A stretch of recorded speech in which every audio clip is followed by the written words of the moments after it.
நேயர்களே, இப்போ பார்த்தீங்கன்னா, யமுனை நதி நீரை வந்து நம்ம வீட்ல இருந்தபடியே தயார் செஞ்சு குடிக்கலாம். இதற்கு தேவையான பொருட்கள் வந்து அதிமதுரமோ, வெந்தயமோ இந்த 2 பொருளையும் வச்சு தயாரிக்கப்பட்ட நீரானது, நம் உடல்ல வந்து காசநோயை போக்குறதுக்கும், சர்க்கரையின் அளவை கட்டுப்படுத்துவதற்கும் அதிக அளவுல பயன்படுது.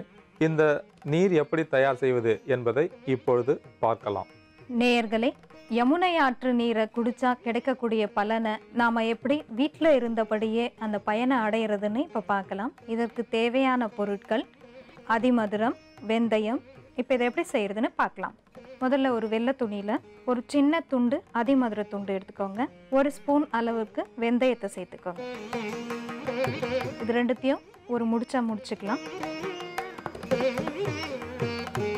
இப்போ இதை ஒரு பாத்திரத்தில் வச்சு நல்ல சுத்தமான தண்ணி ஊற்றிக்கலாம்.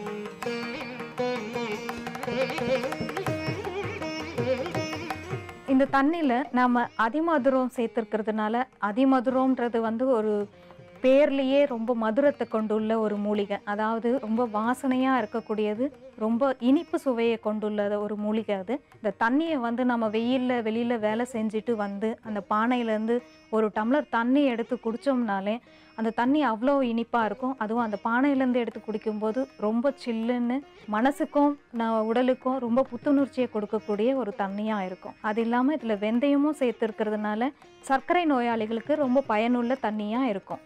இப்போ இந்த தண்ணியில் இந்த முடிச்சு ஊறிட்டே இருந்ததுன்னா இந்த தண்ணி தயாராகிடும். நேயர்களே, இந்த நீர் எப்படி தயார் செய்வது என்பதை பார்த்தோம். இந்த அதிமதுரமோ வெந்தயமும் சேர்ந்த கலவை வந்து நீரில் கலக்கும்போது அந்த நீரில் இருக்கக்கூடிய ஆக்சிஜன் இதெல்லாம் சேர்ந்து அந்த நீரை நம்ம வந்து பருகும்போது காச நோயை போக்கும்.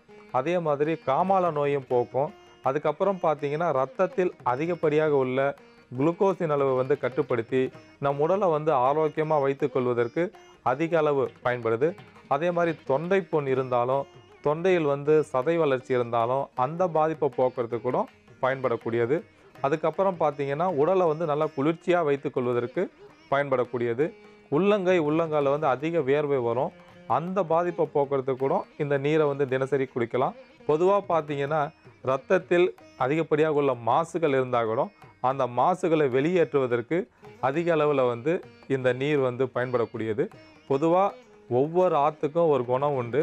அதே மாதிரி வந்து இந்த யமுனை ஆற்று நீரை வந்து நம்ம வீட்டில் இருந்தபடியே அதிமதுரம் மற்றும் வெந்தயத்தை வைத்து தயார் செஞ்சு அந்த நீரை குடித்தோம்னா நம்ம உடலில் ஏற்படக்கூடிய காச நோய், காமால நோய், சர்க்கரை நோய், கைகால் எரிவு, அதிக வியர்வை இந்த பாதிப்பெல்லாம் போக்கி நம்ம உடலை வந்து ஆரோக்கியமாக வைத்துக்கொள்ள முடியும்.